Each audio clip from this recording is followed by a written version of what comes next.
하나님 말씀 봅니다. 야고보서 2장 1절 한 절 말씀만 보도록 하겠습니다. 신약성경 372페이지입니다. 야고보서 2장 1절 말씀.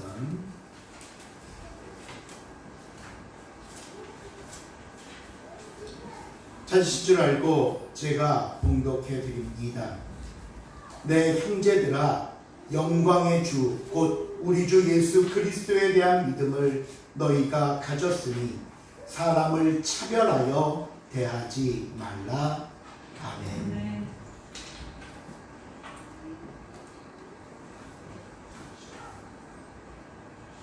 우리가 가장 먼저 받는 두 가지 시험인 훈련과 죄의 유혹에 대한 말씀을 배웠습니다. 그리고 이를 극복하고 승리하기 위한 성도의 삶은 어떻게 해야 하는지 지난 시간부터 말씀하고 계시는데요. 지난주에는 우리가 이미 살펴본 대로 분냄과 언어 생활에 대해 살펴보았는데, 이것은 자기 자신을 향해 스스로 조심해야 할 문제였다면, 오늘 본문의 말씀은 공동체 안에서 조심해야 할 것을 가르쳐 주시는 말씀입니다. 본문 1절 말씀을 다시 한번 읽어보도록 하겠습니다. 1절 말씀 시작. 내 형제들아, 영광의 주 곧 우리 주 그리스도에 대한 믿음을 너희가 가졌으니 사람을 차별하여 대하지 말라. 사람을 차별하지 말라. 이것은 예수님을 믿는 성도건 그렇지 않는 세상 사람들이건 간에 절대로 해서는 안 될 기도입니다. 그럼에도 불구하고 오늘 이 말씀이 언급되고 있는 이유는 당시 야고보의 편지를 받고 있는 형제들이라 일컫는 성도들, 그리고 그때나 지금이나 우리 안에 이런 차별이 존재하고 있기 때문이 가장 큰 이유이겠고요. 또 이런 행동은 우리가 조금 전에 읽은 1절에서 예수 그리스도에 대한 믿음을 너희가 가졌으니 라는 말씀을 전제로 소위 우리가 말하고 있는 그 믿음이라는 것, 그리고 경건이라는 것, 소위 거룩함과 모순되는 일임을 강조하기 위해서 말씀하고 있습니다. 그렇다면 사람을 차별한다는 건 뭘까요? 오늘 성경은 곧바로 그 예를 함께 말씀하고 있는데, 그 예가 2절, 3절에 나옵니다. 우리 또 한번 같이 읽어볼까요? 2절, 3절 말씀 시작. 만일 너희 가나면 가락지를 끼고 아름다운 옷을 입은 사람이 들어오고 또 아름다운 옷을 입은 가난한 사람이 들어올 때 너희가 아름다운 옷을 입은 자를 눈여겨보고 말하되 여기 좋은 자리에 앉으소서 하고, 또 가난한 자에게 말하되 너는 거기 서 있든지 내 발등상 아래 앉으라 하면, 그리스도인들이 모여있는 곳에 부자와 가난한 사람이 들어왔습니다. 부자는 손에 금가락지를 끼고 아름다운 옷을 입었다고 말합니다. 당시 부자들은요, 우리가 아까 주일학교 시간에 아침에 요즘 문화 생활에 대해서 하면서 장신구할 때도 나왔지만, 이 자신의 부를 과시하기 위해 가락지를 끼고 다녔는데, 심한 사람들은 팔목 그리고 발목 10손가락 모든 곳에 가락지를 끼고 다녔고요. 또 부자처럼 보이기를 원하는 사람들을 위해 가락지를 빌려주는 상점도 당시에 있었습니다. 또 아름다운 옷을 입었다라는 말은 빛나다, 반짝거리다는 뜻으로서 무척 옷을 세련되게 입었다라고 설명할 수 있는 도찰입니다. 근데 반대로 가난한 사람을 가리켜서는 남루한 옷이라고 했습니다.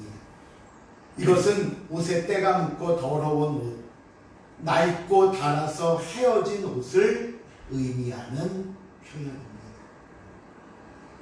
이 부자와 가난한 사람이 들었자 소위 이제 안내위원이겠죠. 오늘날로 말하면 안내위원들이 단순히 손에 가락지와 옷차림, 즉 겉모습만을 보고 사람을 차별했던 겁니다. 실제 예수님 당시 이스라엘에서는요, 높은 세율, 그 다음에 그로 인한 빚 때문에 집과 땅을 다 잃어버리고 떠돌아다니는 사람들이 굉장히 많았는데, 당시 기록을 보면 전체 인구의 약 80%가 이렇게 집 없이 떠돌아다니는 사람들이었다 하고 있고요. 또 이방인 지역, 그리스 헬라 사람들이 모이는 교회 안에는 그들뿐 아니라 그들의 노예로 살고 있는 사람들도 함께 예배당에 참석하곤 했습니다. 그러다 보니까 사실 오늘 본문과 같은 부자와 가난한 사람, 주인과 노예 함께 나올 수 있는 것은 자연스럽고 흔한 모습 중에 하나였습니다. 하지만 그렇다고 해서 이것이 차별을 정당화하거나 묵인되거나 용납될 수 있는 것은 아니었습니다. 그렇다면 원론적인 얘기부터 한번 해볼까요? 왜 우리가 사람을 차별하면 안 될까요? 왜? 그냥 당연히 안 되죠. 안 돼요. 첫 번째, 성경이 말씀하는 이유는요, 그것은 곧 죄를 짓는 일이기 때문입니다. 본문 4절입니다. 4절 말씀 시작. 너희끼리 서로 차별하며 악한 생각으로 판단하는 자가 되는 것이었나이다. 제일 처음에 보니까요, 너희끼리 서로 차별한 거랍니다. 너희끼리 서로. 이 말은 누가 그렇게 하라고 정한 것이 아닙니다. 또 그것이 옳고 정당한 것도 아닙니다. 그런데 너희들끼리, 자기들끼리, 그저 끼리끼리 몇 사람들이 그렇게 생각하고 차별을 했다는 거예요. 그래서 이런 행동은 악한 생각으로 판단한 것입니다. 저 사람이 우리에게 도움이 될 만한 사람인가 아닌가를 계산적으로 생각하고 차별했기 때문에 악한 생각일 수 있었겠고요. 또 모든 사람들을 위해 십자가를 지시고 구원을 이루신 예수 그리스도를 믿고 따른다는 성도들이, 믿고 따른다는 그리스도인들이 해서는 안 될 행동이었기에 악하다고 말씀하는 거예요. 그래서 9절을 보시면요, 분명하게 말씀합니다. 만일 너희가 사람을 차별하여 대하면 무엇을 짓는 것이니? 죄를 짓는 것이니. 율법이 그런 너희를 범법자로 정죄하리라. 사람을 차별하는 것은 하나님 앞에서 죄를 짓는 일입니다. 이것은 우리가 어떤 이유나 어떤 핑계를 댈 수 없이 분명하게 죄라는 사실을 기억해야 할 것입니다. 두 번째, 우리가 사람을 차별해서는 안 되는 이유는 하나님께서 저와 여러분을 차별하지 않으시기 때문입니다. 하나님은 우리 모두를 똑같이 대우하셨습니다. 심지어 당시 이스라엘 유대인들을 먼저 선택하셨다고 말씀하시는 가운데서도 이방인들인 우리를 버리지 않으시고 우리를 차별하지 않으시고 구원에 동참할 수 있도록 허락하시지 않았습니까? 이렇게 하나님이 차별하지 않으신 데에는 분명한 하나님의 생각이 있기 때문입니다.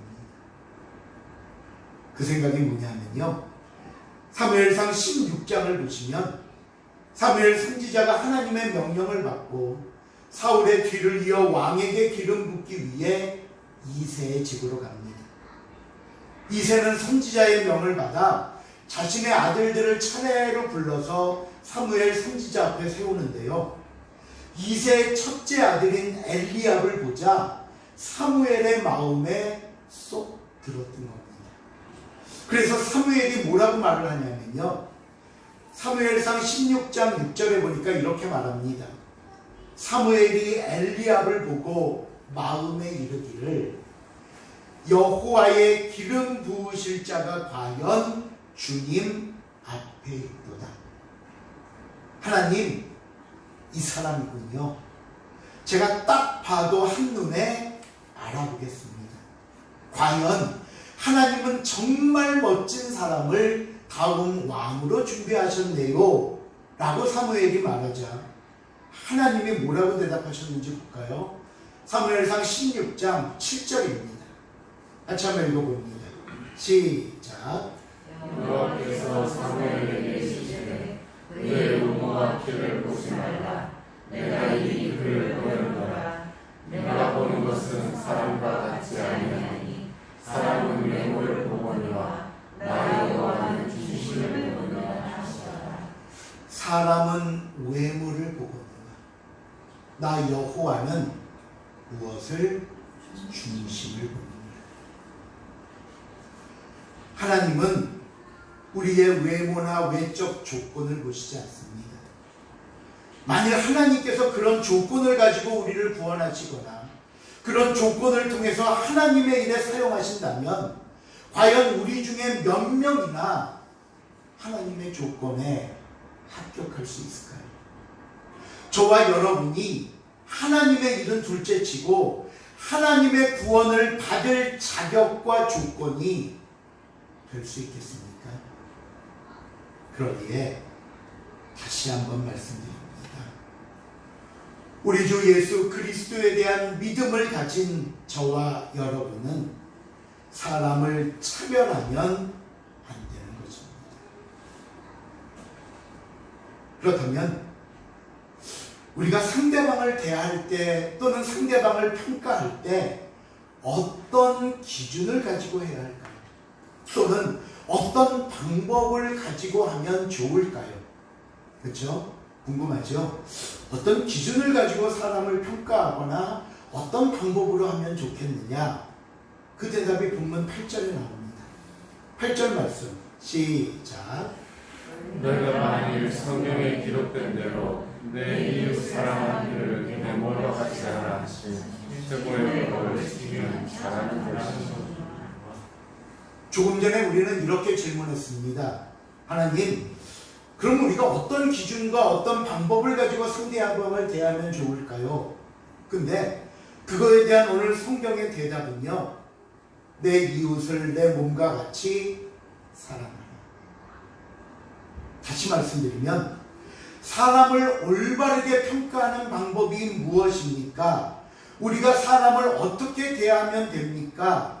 무슨 기준으로 대하면 좋을까요? 라는 우리의 질문이 잘못됐다는 거예요.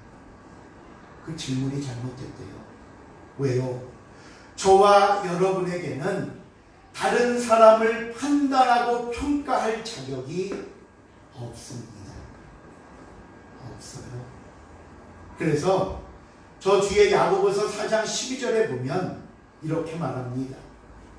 입법자와 재판관은 오직 한 분이시니 능히 구원하기도 하시며 멸하기도 하십니다. 너는 누구이기에 이웃을 판단하느냐? 저와 여러분은 예수님께 받은 큰 사랑을 그저 다시 이웃에게 베풀면 되는 겁니다. 내가 판단하고 평가하고 차별하고 따질 것이 아니라 그저 사랑하는 겁니다. 이것이 저와 여러분을 향하신 하나님의 요구요, 하나님의 말씀이라는 사실을 잊지 마시길 바랍니다. 그러면 왜 이렇게 우리에게는 자격도 없고 왜 우리에게는 그저 사랑하라고 말씀하시는가? 예수 그리스도께서 피조물인 인간의 형상을 입고 이 땅에 오셔서 제자들의 발을 씻겨주셨습니다. 그런데 여기서 우리가 한 가지 기억해야 할 게 있습니다. 예수님께서 발을 씻기신 제자들 속에 가룟 유다도 있었습니다. 예수님은 이 가룟 유다가 자신을 팔자인 줄 모르고 그의 발을 씻기셨겠습니까? 아닙니다. 모든 것을 알고 계셨지만 그럼에도 불구하고 가룟 유다의 발도 씻겨주셨습니다. 저는 이런 예수님의 모습에서 우리가 본받고 나아갈 방향이 있다고 봅니다. 여러분, 교회는 하나님의 자녀들이 모인 곳입니다. 그러기에 세상 어느 것보다 하나님의 사랑이 가장 풍성하게 나타나야 할 것입니다. 세상에서는 차별과 판단과 평가가 있어도 이곳에서만은 그 어떤 차별도 있어서는 안 됩니다. 그런데요, 우리는 종종 교회 안에서까지 너무나 많은 것으로 나와 다른 사람을 나누려고 하고 있지는 않습니다. 교회임에도 불구하고 사회적 지위, 사회적 계급, 내가 재산이 얼마 있고 외모가 어떻고 학식이 어떻고, 심지어 우리나라 사람들 제일 먼저 내세우는 거 있죠. 너 몇 살인데? 나이까지 가지고 와서 교회 안에서 차별하고 나누려고 합니다. 심지어는요, 교회다 보니까 저 사람은 믿음이 있네 없네 따지고요, 그걸로 나누려고 하고요, 또 어떤 사람은 내가 이 교회 얼마나 다녔는 줄 알아? 교회 오래 다녔다는 것으로도 차별을 하려고 합니다. 본문 5절을 한번 볼까요? 5절 말씀 시작. 사랑하는 형제들아 들을지어다. 하나님이 세상에서 가난한 자를 택하사 믿음에 부유하게 하시고 또 자기를 사랑하는 자들에게 약속하신 나라를 형통으로 같이 하시느냐. 분명히 우리 안에는요, 부자도 있고 가난한 사람도 있습니다. 또 여러 가지 모습 속에서 강한 사람도 있고 연약한 사람도 있습니다. 특별히 가난한 사람들, 연약한 사람들, 지금 우리의 도움이 필요한 사람들을 내 곁에 두신 이유가 있다고 해요.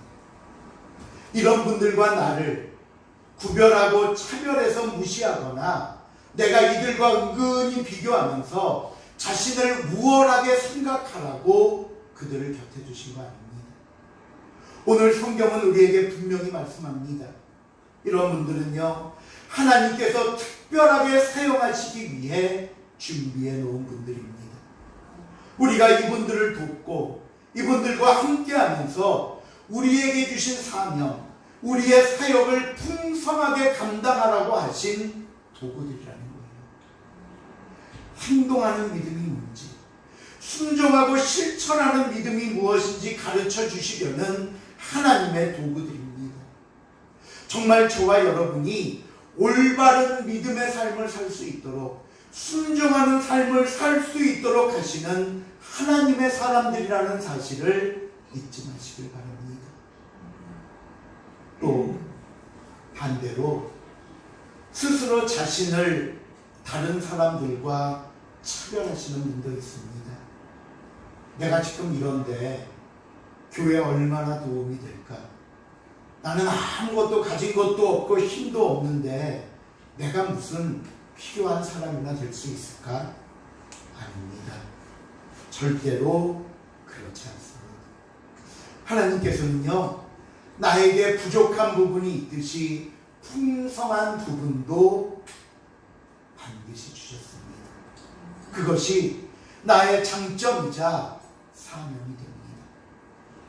하나님 앞에서 내가 무엇으로 교회와 성도들을 섬길 수 있을지 여러분 한번 찾아보십시오. 왜냐하면 모든 성도들에게는 한 사람도 빠짐없이 하나님께서 주신 탤런트가 있습니다. 성경에 보면요, 종들에게 달란트를 맡기고 떠났다가 돌아온 주인이 남긴 달란트를 가지고 종에게 칭찬하는 장면이 나옵니다. 마태복음 25장 21절에 보니까요, 작은 달란트를 가지고 남긴 종에게 이렇게 칭찬합니다. 잘하였도다.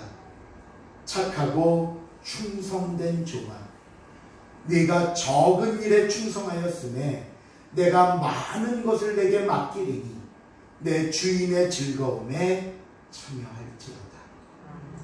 여기서 이 주인이 말씀하는 적은 일이라는 말의 의미는요, 조그만 일이 아니라 누구나 할 수 있는 일이라는 거예요. 누구나 할 수 있는 일. 뭔가 크고 특별해서 남들의 인정이나 칭찬이나 존경을 받을 만한 일이 아니라 누구든지 할 수 있는 일. 적은 일, 평범한 일. 그 작은 일에 순종하고 충성하는 성도들이 되시기를 바랍니다. 가졌다고 교만할 필요 없고요. 부족하다고 한탄하며 좌절할 필요도 없습니다. 그래서 지난 1장에서 성경이 우리에게 주신 말씀이 있죠. 낮은 형제는 자신의 무엇을 자랑하고 높음을 자랑하고, 부한 자는 자신의 낮아짐을 자랑하라. 모두 그리스도 안에서 한 몸입니다.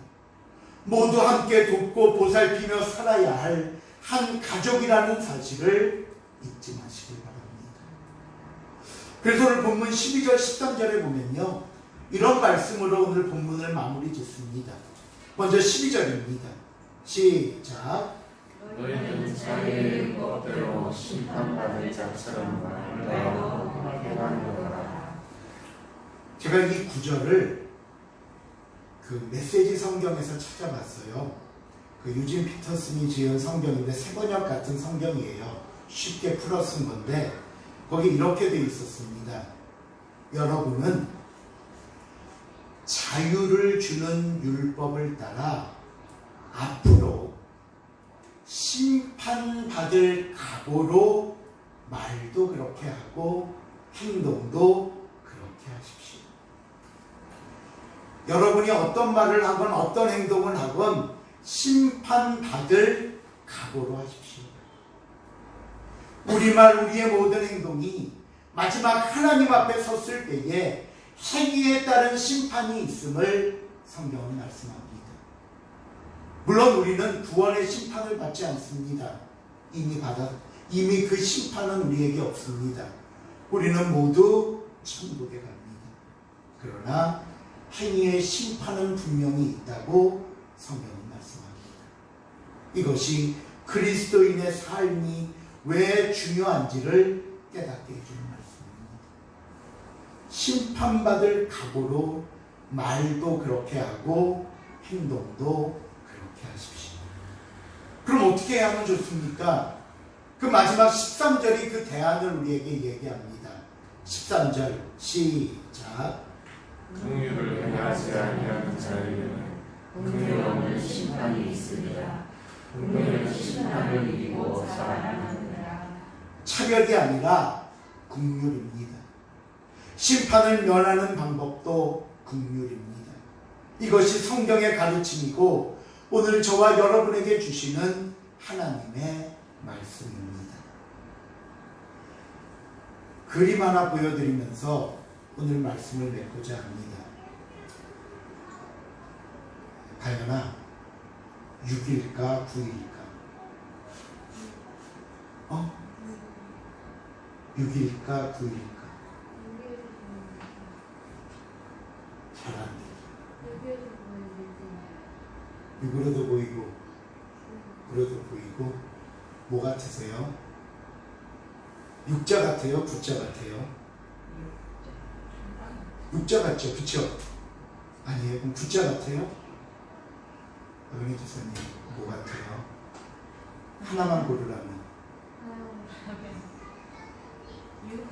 6?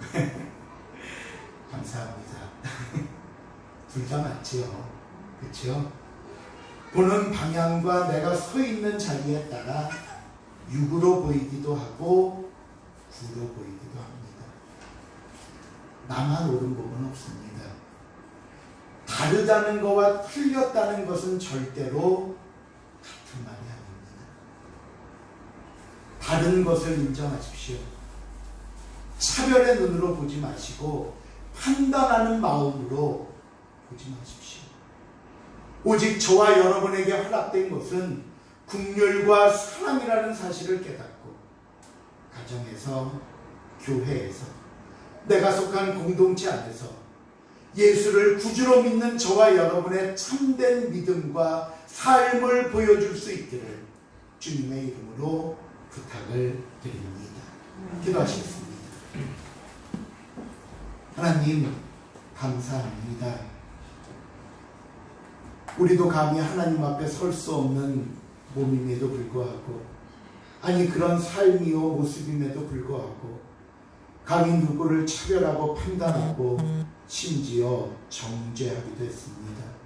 하나님, 우리의 교만과 이 어리석음 용서하여 주시고 그것이 곧 죄임을 다시 한번 알게 하사 주님의 뜻 가운데 믿음으로 섬기며 오히려 사랑하며 보살필 수 있도록 도와주시옵소서.